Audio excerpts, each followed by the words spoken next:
Mesdames et messieurs, bienvenue à la chronique politique avec notre consultant politique Agapit Napoléon Maforican. Bonsoir à vous. Bonsoir Omiad, bonsoir à tous nos téléspectateurs. Encore un journaliste, Agapit Napoléon Maforican, en prison, Souleymane Bila.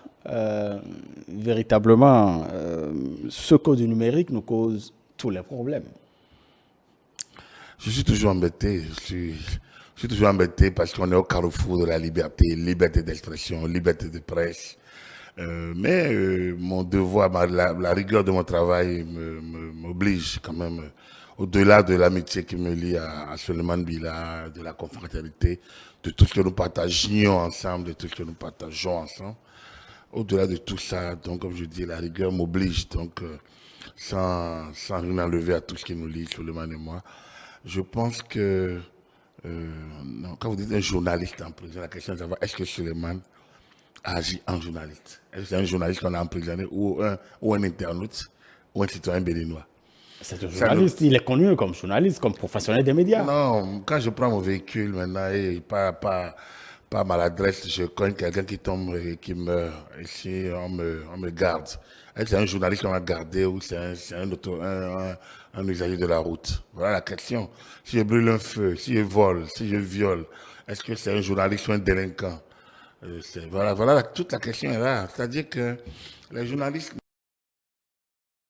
de la société, le Code de l'information et de la communication, la loi 2015-07 du 20 mars 2015 et les autres lois, la loi organique de la HAC, la constitution de la République du Bénin et autres, tout ça encadre la profession de journaliste dans son cadre, Lorsque vous en sortez, vous n'y êtes plus. La carte de presse n'est pas une carte à vie, ce n'est pas une carte d'identité, de naissance, ce n'est pas un acte de naissance.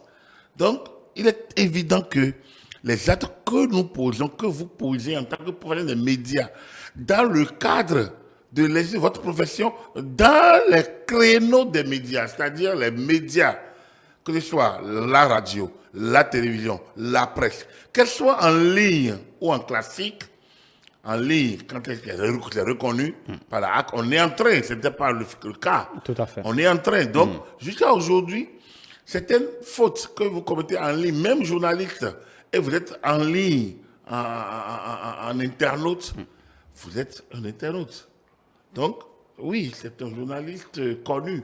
Mais est-ce que dans le cadre même, de la loi 2015-20, est-ce que de 2015 07 du 20 mars. Du 20 mars. Donc, est-ce que dans le cadre de 2015-7, est-ce qu'il est un même journaliste? La question est toujours là. Est-ce qu'il tire l'essentiel de ses revenus de l'activité de la presse? Est-ce qu'il a une carte de presse professionnelle? Voilà la question. Il faut être rigoureux. Ça peut faire mal. Ça fait mal lorsqu'on le vit. On ne peut pas bâtir une profession sur un peu du tas d'ordures où chacun vient et faire du sien. Non, nous Suleiman et moi, beaucoup d'autres amis, dans le cadre donc, de l'assainissement de la profession. Il fait partie donc, de ceux qui ont initié, enfin, ceux qui ont accompagné beaucoup de projets pour les médias depuis 2002, notamment les États généraux de 2002. Elle a mis en œuvre de nouvelles structures issues des États généraux, notamment les unions fêtières d'aujourd'hui, les États généraux de 2012. Donc, c'est dire que Suleiman n'est pas c'est pas quelqu'un de nouveau sur le marché de la profession. Mais est-ce que, au regard de la loi, il est journaliste, il est qualifié de journaliste aujourd'hui? Il faut qu'on soit. C'est là que le travail de la HAC. C'est là que le travail des fêtières de la HAC, comme j'ai appelé à un ordre ou à une chambre. Il faut essayer de régler cette question pour qu'à l'interne, ceux qui agissent dans le secteur aussi, sachent concrètement à quoi s'en tenir. Lorsque vous êtes épicier, lorsque vous faites votre épicerie et vous commencez par faire de la maroquinerie, est-ce que vous êtes toujours épicier? La question, est-ce qu'un médecin qui n'exerce pas et qui fait de la négoce va continuer à s'appeler médecin? Est-ce qu'un peintre qui est commerçant est toujours peintre? Moi, ma question être toujours là. Je ne veux pas faire de la morale à quelqu'un, mais je voudrais que nous soyons rigoureux. Moi, j'ai été... Mais Agapit Napoléon Mafourkan, c'est-à-dire que je vous relance sur la question. J'ai été journaliste, conseiller à la HAC, élu, j'étais à la HAC en cette qualité-là. Mais dès que je suis sorti, je n'ai plus demandé la carte de presse parce que j'estimais que je ne continuerais plus à faire de l'exercice de la collecte, traitement, tout ça, mon activité principale. Aujourd'hui, je ne revendique pas la qualité de journaliste. J'ai fait d'autres diplômes, j'ai fait de la communication. Mais je peux être journaliste honoraire parce que j'ai passé un certain nombre de temps et j'ai exercé des responsabilités qui pourraient que la décision de la HAB me permette d'avoir droit à cette carte de manière honorifique. Ce que je n'ai jamais demandé par ailleurs depuis 15 ans, depuis 17 ans.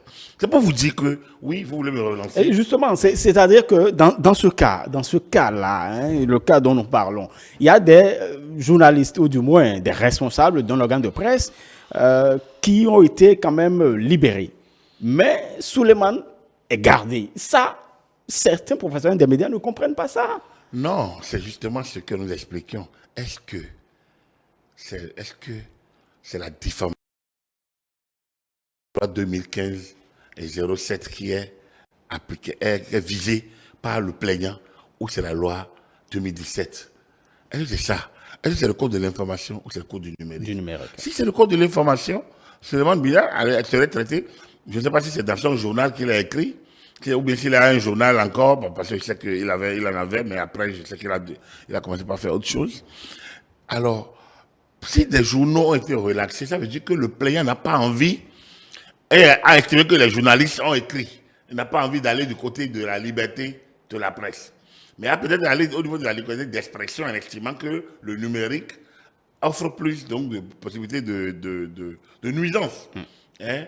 Et donc préfère poursuivre ce qui a été diffusé par le numérique donc, que par les confrères. Donc ça veut dire qu'il a dissocié les journalistes des internautes. Alors donc, maintenant, si dans la foulée, la même personne qui est journaliste là-bas redevient internaute ici, mais là, c'est ça. Il connaît les textes. Peut-être que ce n'est pas normal. Moi, je ne juge pas, je ne trouve pas que ce soit normal qu'on puisse avoir surtout de la détention préventive parce qu'on est publié sur Internet. Mais ça, c'est le combat de la liberté d'expression. Et non le combat de la liberté de presse. Ce n'est pas le combat des journalistes, ça. Ça, c'est le combat des organisations de défense des droits de l'homme. Et là encore, il faudrait faire ce combat en pensant à l'honorabilité de la personne dont on a sali la dignité ou l'image sur le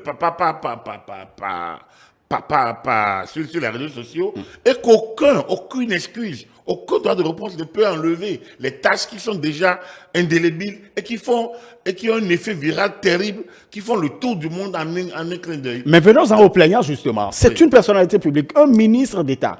Il peut quand même ne pas se plaindre.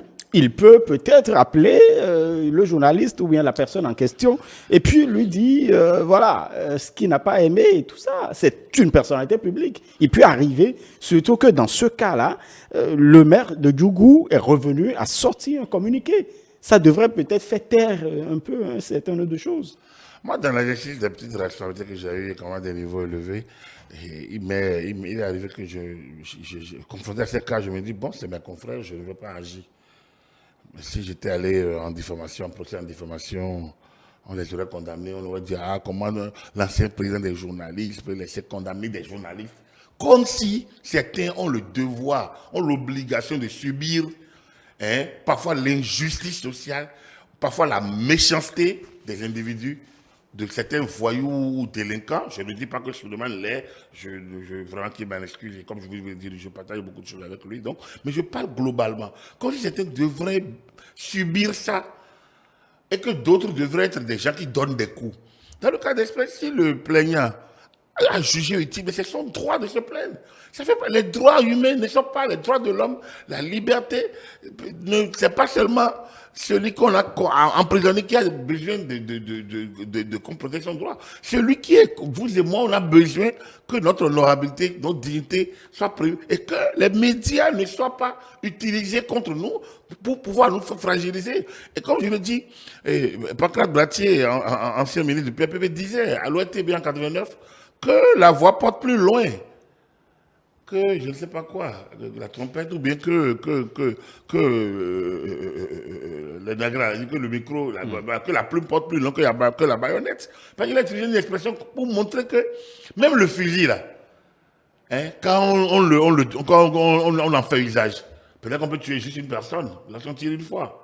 Mais une parole peut détruire un village, peut détruire une famille. Donc, les médias doivent être clairement fixés et s'organiser pour ne pas se mêler des internautes. Il faut que le rôle soit clair. S'il n'y a pas cette rigueur, hein, dans l'exercice de la profession, on va continuer à parler de code du numérique. Et moi, je pense que dans ces conditions, vous ne verrez aucun pouvoir public en mesure de changer quoi que ce soit. Parce que le code du numérique n'est pas fait pour les médias. Le code du numérique est fait pour l'internaute. Et pour toutes les transactions par voie électronique et qui méritent d'être régulées par l'État. Donc, un article du code... Il peut avoir une atténuation pour les journalistes. Oui, il y a un article de ce code, de l'article 250, je ne sais pas combien, 53 ou 58, de ce code, a estimé que les fautes commises par voie, les fautes qui relèvent de la loi, les fautes comme... Vous voulez parler de l'article 558 558, voilà. Tout à fait. Une personne qui commet par voie de presse, et donc une infraction. Oui, lorsque vous êtes une personne et vous commettez des fautes par voie de presse, les voies de presse, c'est pas WhatsApp, c'est pas Facebook, c'est pas Twitter. Voie de presse, c'est un organe reconnu. C'est pas un tract.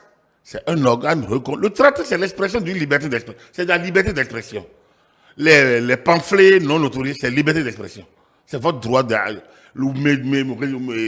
Twitter, Facebook, tout ça là, c'est votre liberté d'expression. Mais voie de presse, c'est lorsque vous prenez un journal, une radio, une télévision, et la personne vient... Si aujourd'hui quelqu'un vient sur ce plateau et commet une faute du genre, même si nous le diffusons sur les réseaux sociaux, il n'a pas agi en tant qu'internaute. C'est l'organe qui a utilisé son statut électronique pour... Donc, le juge s'est fait la part de ces choses-là. Je ne pense pas qu'on puisse confondre. Le journaliste n'est pas au cœur, n'est pas un être au cœur de la société pour qu'on lui allège toutes les situations. Il a d'autres défis à relever. Il a d'autres requêtes à formuler. Il a d'autres exigences à acquérir. Mais on ne peut pas non plus se laisser entrer dans le jeu des internautes. On ne sait pas qui est qui. C'est un champ commun où n'importe qui vient déverser parfois le produit de sa maléducation, ou parfois de sa naïveté, ou de son inconscience, de son impertinence. Vous ne pouvez pas accepter qu'on mélange le rôle des médias avec celui-là. Ce n'est pas possible. Dans aucun pays, aucune liberté n'admet ces choses-là. Et donc, la personnalité de celui qui est victime ne peut pas entrer en ligne de compte dans la plainte ou pas. Et lorsque la plainte est faite, bon, le procureur est valide. Je suis sûr que ça dépend de comment le collègue s'est défendu. Je ne pense pas que systématiquement on le met en détention en détention préventive. Moi, je déplore qu'il y ait des détentions préventives pour toutes questions. Je reconnais. Et ça, ceux qui n'ont jamais subi des attaques comme ça ne peuvent pas le... Je reconnais qu'il est difficile. Et si quelqu'un veut, il n'a qu'à simplement s'essayer pour demander que demain on dise qu'il n'est pas le fils de sa mère. Et vous allez voir ce qui va se passer. Je dis bien qu'il n'est pas le fils de sa mère. Qu'on lui dit ça. C'est-à-dire que ce qui paraît même illogique. Mais comme difficile ça, vous allez voir comment ça va faire effet de tache d'huile. Et c'est là qu'il comprendra que c'est difficile d'accepter ces genres de publications. Il faut que les gens se rendent responsables. Les réseaux sociaux ne sont pas là pour servir de règlement de compte. Mais si les gens les utilisent pour régler leurs problèmes personnels, pour pouvoir nuire, mais qu'ils attendent à ce qu'il y ait de la riposte. Je suis vraiment désolé de le dire concernant... Mais c'est une question de confraternité aussi. Vous êtes journaliste. Je suis désolé.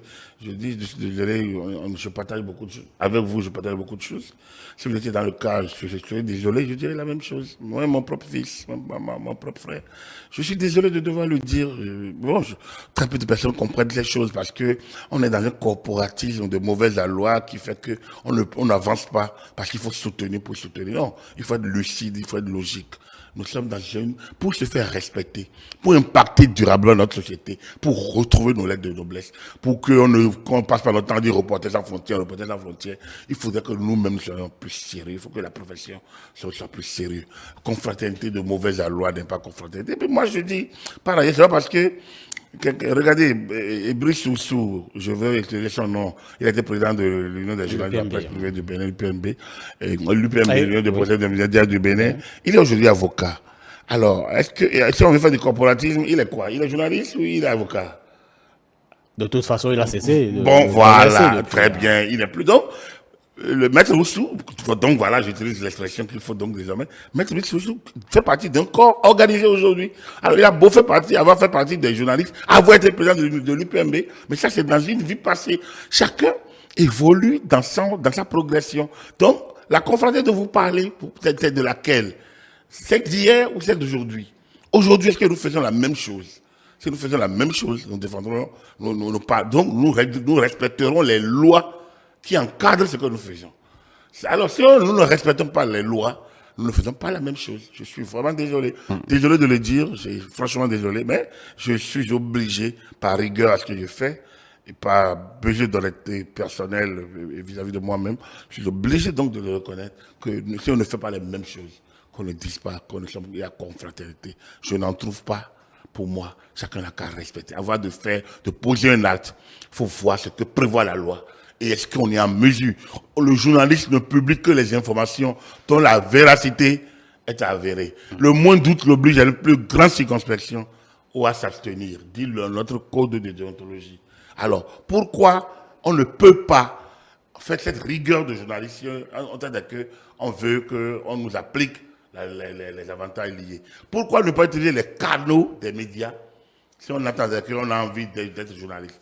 Pour moi, les réseaux sociaux, qu'on appelle d'ailleurs, je ne sais pas proprement ou improprement, le cinquième pouvoir, n'a rien à voir avec la presse. C'est un canal qu'empruntent les médias, mais qu'empruntent les finances, qu'empruntent toutes sortes de transactions mondiales aujourd'hui. C'est un canal qu'empruntent les djihadistes, c'est un canal qu'empruntent les médecins. Aujourd'hui, le numérique, tout le monde y va. Ça a besoin d'être canalisé et le code est là pour ça. Le code, c'est des articles, c'est pas les 4-5 articles des médias qu'on va passer le temps à se chamailler autour. Chacun n'a qu'à prendre ses responsabilités. Très bien. Merci beaucoup à vous, Agapit Napoléon Maforican. Voilà, merci pour ces éclairages. On aura le temps d'aborder d'autres sujets avec vous. Merci pour la chronique politique de ce soir, mesdames et messieurs. Donc, on va se retrouver demain pour le grand soir.